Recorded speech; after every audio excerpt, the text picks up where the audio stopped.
Selam dostlar, biz yarış meydanında. Bugün men sizni mening yaratgan sport turi taekwondo kitobi bilan tanishtiraman.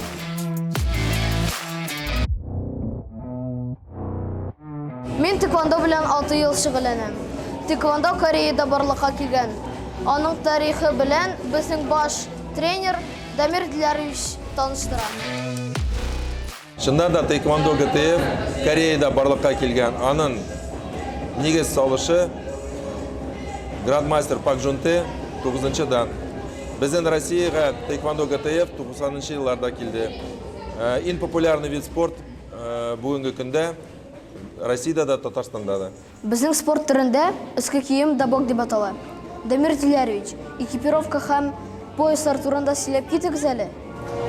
Шыннан да спортсменлар біздің кие дабок, міне мындай киім.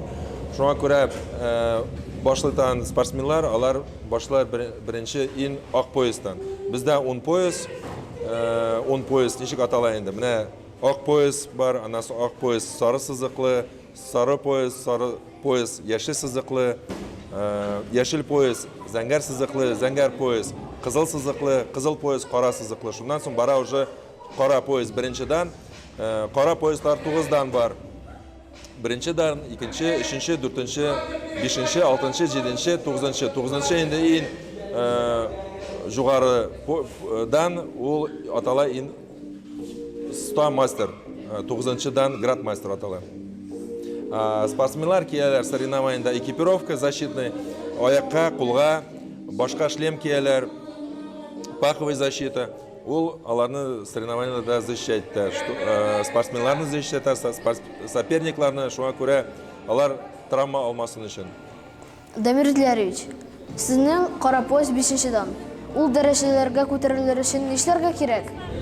Бізде міне сіздің кебек балалар болғанда бірінші башладық ақ поястан, міне қазір сенен Нұрсұлтан қызыл пояс, қара сызық, міне сен Алла берса май башында экзамен сдавать етесің қара поясқа. Шуңа көрә, аннан соң сенің башлана уже мастер таеквондо боласың сен. Қара пояс мастер таеквондо. Міне 5-ші данға барып жетір үшін сенде экзаменлар сдавать етесің. Башта 2-ші данға, 3-ші данға, аннан соң 4-ші данға и 5-ші данға. Алла берса, сен де өсіп кетерсің, шулай етіп таеквондо білән заниматься етсен, Алла берса 6-ші да, 7-ші дан, 8-ші, 9-ші данға да может. Шуңа көрә сенен тұрау. Сіздің өзіңіздің яратқан алымларыңыз бар ма? Бар. Менің ең күшлі удар юбчаги и двичаги аяқ білән. Аяқ көрсетем. Сен менің арттан қабатларсың. Бірінші удар юбчаги. Қазір сізге көрсетем.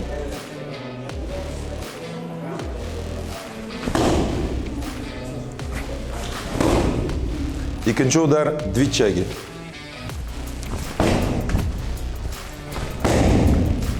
Бұндай алымларны егіттер білен бір рәттен қызлар да башлары. Нұрсұлтан, қазір сен көрсет.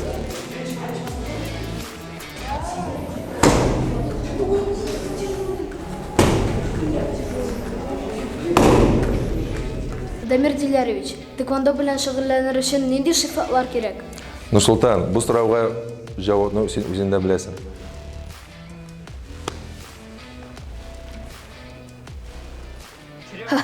Әйе, таеквондо білен шұғылланыр үшін тұрыш һәм мақсатчан булырга керек. Ең мөһиме үйренмәскә. Сіз де спорт белән дус булыгыз. Ярыш майданында күрешкәнгә кадәр. Вперед! Сабанин көне! Вперед! Сабан көне!